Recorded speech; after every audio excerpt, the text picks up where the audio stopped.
Olá, pessoal, tudo bom? Então, eu sou o Ermelindo Della Libra, de São Paulo. Estou aqui hoje com o Durval Neto, de Salvador, tá? Nós somos da SOBED Nacional. O Durval, então, é mais um entrevistado do podcast e mais um convidado aqui nessa nova jornada que nós estamos fazendo aqui pela Comissão Nacional Científica. E nós vamos entrevistá-lo hoje sobre dicas e truques sobre CPRE, sobre colangiografia endoscópica, que é um assunto muito legal, acho que para todo mundo aí que já faz CPRE, ou que está interessado em fazer CPRE, ou que um dia já pensou em fazer. Não faz mal se você não faz. É um assunto bastante interessante que todo mundo, acho que está afim de fazer, vai aproveitar bastante. Fala, Durval, conta um pouquinho para a gente aí. Quem é você, o que você faz? E conta um pouquinho da sua historinha para depois a gente entrar nesse assunto aí. Se eu contar minha historinha, vai estourar o tempo do podcast. Bom, sou Durval, sou lá de Salvador, natural do interior de São Paulo, Rio Claro. Há Legal. alguns anos atrás nem pensava em fazer endoscopia. E aí, um encontro com os amigos, como diz o Dr. Dalton Chaves, fala sempre que a endoscopia me deu uma profissão, me deu uma esposa, porque acabei conhecendo minha esposa na endoscopia também. E hoje em dia é o que eu mais gosto de fazer. E via biliar para mim é minha paixão. É Legal, o que eu legal. é o que a cereja do bolo de tudo que eu aprendi. CPRE ou CPRE, era CPRE, virou CPRE depois que eu fui para Bahia, porque lá o E virou E.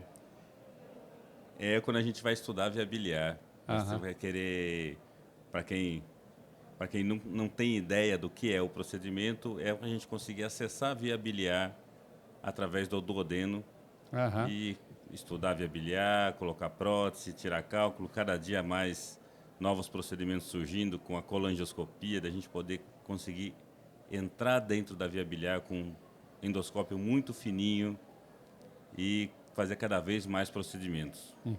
Deixa eu te perguntar uma coisa. Tem em relação a dicas e truques, né?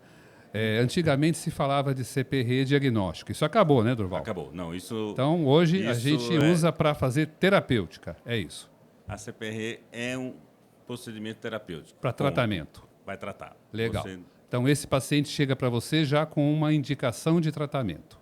ele vai ter feito exames prévios, seja uma colangirressonância, seja uma ecoendoscopia, com um diagnóstico que eu vou precisar tratar, Legal. ou fazer, ter a conduta final. Ou vou tirar o cálculo, vou colocar a prótese, mas é terapêutica. É não por isso tem... que você fica animado, né? Porque você, em geral, resolve o paciente. Né? Eu também gosto muito desse assunto. Então, a seleção desse paciente é muito importante já para o sucesso desse método, não é isso?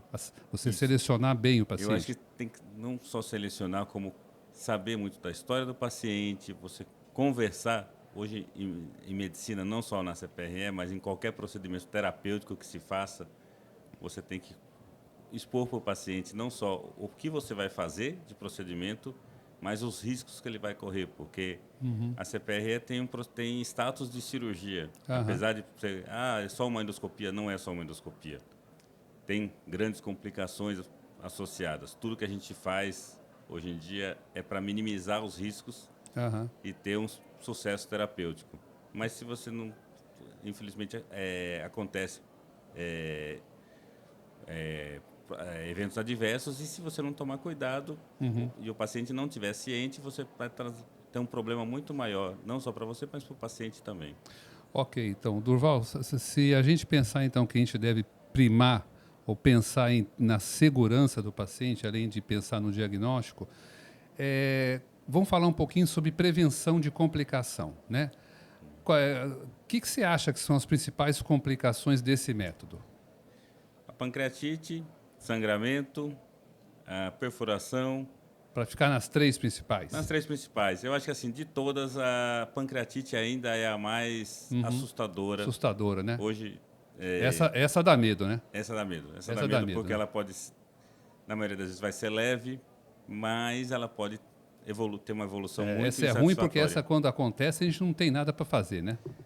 Depois que ela acontece, Depois você tem que que acontece. esperar e... Bom, e a dica é o que você faz no seu dia a dia, lá em Salvador Para prevenir para pancreatite. evitar a pancreatite, Durval? Pronto. Qual é a dica? Conta para todo mundo.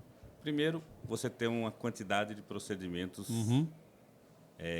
anuais, mínimas, pelo menos 200 procedimentos. Você ter uma expertise no procedimento. Se você não tem uma expertise, você ter alguém com expertise junto com você para te dar um suporte.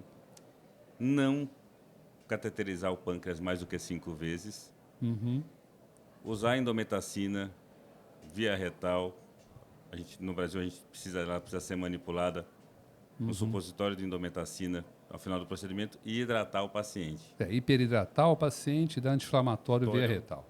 Legal. Isso daí, no meu serviço, no principal serviço que eu trabalho em Salvador, no Hospital Português, a gente teve uma redução significativa da incidência de pancreatite, e todos que tiveram só foram pancreatites leves, não teve mais nenhuma pancreatite grave desde que a gente introduziu a endometacina como obrigatório em todo paciente, desde que não tenha contraindicação. Isso é muito importante, né? Porque às vezes o paciente vem fazer o exame, tem poucos sintomas, sai com uma pancreatite, é muito complicado, né? Então evitar Já presenciei pacientes minimizar essa complicação, né, Durval? Fez a CPRE e 4 dias depois veio a óbito por uma pancreatite aguda. Tem que ter bastante atenção nisso, né? Com certeza. E durante esse procedimento, vamos supor que quase sempre esse paciente chega para você, né? A principal indicação do dia a dia para os médicos mais jovens, né? Que eles vão ver quase sempre no seu dia a dia, é cálculo de colédoco, né?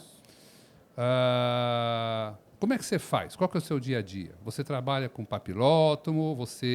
Qual é o truque de você canular via biliar? Como eu falei, tem um N muito grande. Eu entro com papilótomo normalmente, guiado pelo fio guia. Você usa fio guia? Fio guia, CO2 para insuflação.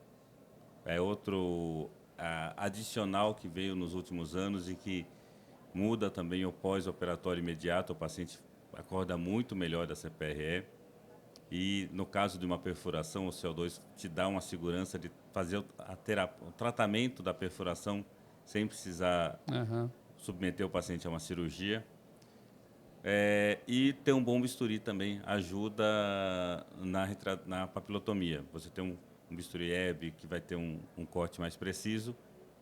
E para cálculos maiores, você fazer dilatação. Eu acho que não basta você saber o que você vai fazer, você tem que ter um arsenal de acessórios disponíveis e saber utilizar cada um.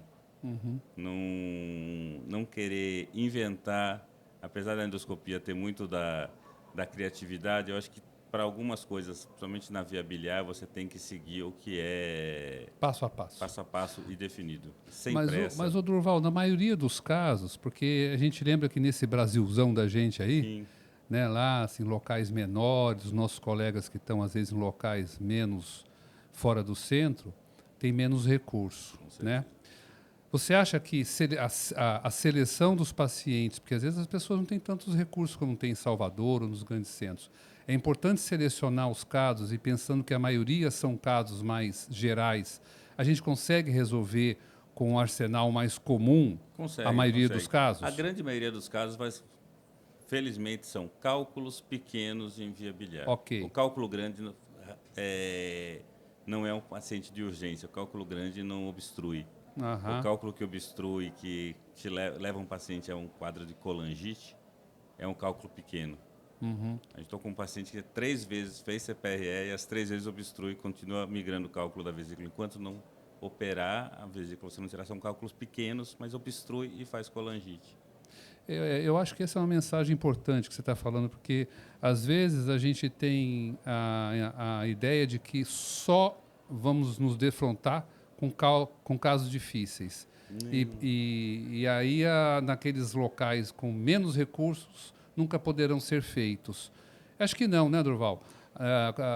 Pelo contrário, nos casos difíceis, eventualmente, o bom senso do médico e um pouco de humildade deve prevalecer para falar, esse caso aqui, pessoal, acho que é melhor eu pedir ajuda de um colega ou de um outro centro que pode me ajudar. E na grande maioria dos outros casos mais tranquilos, eu vou resolver. O que você pensa de ter esse jogo de cintura? Eu acho que teve um procedimento recente agora que o médico não fazer, às vezes, é uma atitude muito mais heróica do que insistir naquilo que não consegue. E eu acho que, principalmente na CPRE, na via biliar, você vai ter pacientes que você vai tentar fazer a CPRE, não vai conseguir. No segundo procedimento, se o paciente tiver condições clínicas de aguardar o prazo, chama um colega, pô, vem aqui, vamos tentar fazer esse procedimento. Isso serve não só para CPRE, serve até para colocar para intracate. Quantas vezes alguém não foi fazer um procedimento, É verdade. o primeiro não conseguiu fazer, chega o segundo lá, em 3 segundos É verdade. resolve o problema. É verdade. Eu acho que o networking, aí você ter uma equipe multidisciplinar. Você tem que, aquele paciente que você não conseguiu, você tem que dar um atendimento adequado a ele. Ele tem que ficar em observação, se você tiver uma equipe com suporte, uma boa enfermeira, um bom clínico para acompanhá-lo, porque ele pode desenvolver a pancreatite. Então, você tem que abraçar o paciente. Quer dizer, esse paciente, então, é bom você tratar esses pacientes em ambiente hospitalar, de preferência internado, e sempre com alguma equipe multidisciplinar. Um cirurgião que possa ser acionado se precisar, porque eventualmente você pode ter algum desdobramento que precisa de uma abordagem de outros colegas. Concordo plenamente. Correto? O paciente pode, apesar de você não ter conseguido, ele pode entrar em um quadro de colangite e mais fácil do que o cirurgião abordar a via biliar é o cirurgião entrar, fazer a retirada da vesícula e colocar um fio guia para você lá. Você entra com o duodenoscópio, no mesmo procedimento você tira aquele cálculo que você não tinha conseguido tirar. Perfeito. O prognóstico para o paciente é muito bom. Certo. Eu acho que se você tem, é como você mesmo falou, tem que ter a humildade. Você tem que ter a humildade que tenha até onde você consegue chegar. Certo. E pedir ajuda. Não é feio para ninguém pedir ajuda para os outros. Durval, você falou que você treinou aqui em São Paulo, né? Isso. Infelizmente, não tem muitos centros no Brasil, né? Mas o que você sugere para quem está querendo aprender colangiografia? A via normal é a residência. Fazer a residência, vai fazer uma boa residência de endoscopia e procurar um bom centro para fazer CPRE. Você tem que ter um centro com referência, com pessoas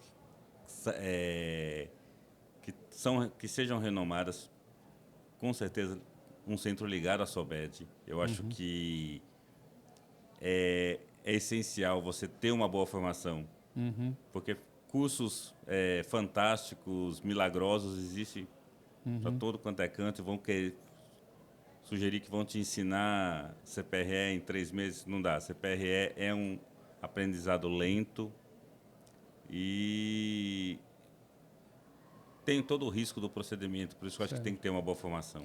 Eu acho que também outro ponto são os cursos hands-on que a própria SOBED tem feito, né? Acho que podem ajudar os jovens endoscopistas aí nos treinamentos, nas abordagens, os próprios congressos, esse network, tudo isso. Muito, né? muito. O curso hands-on ajuda você a pegar a mão e você ter alguém do seu lado falando assim, não, porque às vezes você acha que está fazendo certo. E às vezes muitas vezes você, de observar o outro fazendo, você fala, pô, eu pensava que era maravilha, que era mais para a esquerda, que era mais para a direita. Eu acho que isso já ajuda bastante. Muito bom. Tem a troca de experiências em qualquer curso que você faça. Eu acho que é um dos pontos que eu sempre gostei muito da SOBED nesse aspecto, de fomentar esse aprendizado. Vou deixar esse último minutinho para você dar a última mensagem aí, depois você falar uma música que você curte aí para o pessoal aí. Então, dá essa última mensagem, essa última frase para quem tem interesse assim, nesse assunto e a sua música aí. Pronto. A endoscopia, para mim, hoje em dia, é o que eu gosto de fazer. Eu acho que para quem está querendo começar ou querendo enveredar, faça com prazer. Eu tenho grandes amigos, como eu falei no começo, até a esposa eu achei no meio endoscópico, então tenho amigos e irmãos e que eu levo pela vida toda, desde a minha formação no HC até hoje em dia. E, como eu falei antes, uma música que eu gosto demais, que marca o que ela demonstra para mim é um entrosamento de amigos, que é a Sweet Caroline do Neil Diamond, porque no filme Beautiful Girls tem uma cena memorável. Maravilha. Bom, pessoal, valeu então. Espero que vocês tenham gostado aí de mais esse podcast. Curtam, ouçam os próximos e valeu. Um abraço para todos, tá bom? Tchau, tchau.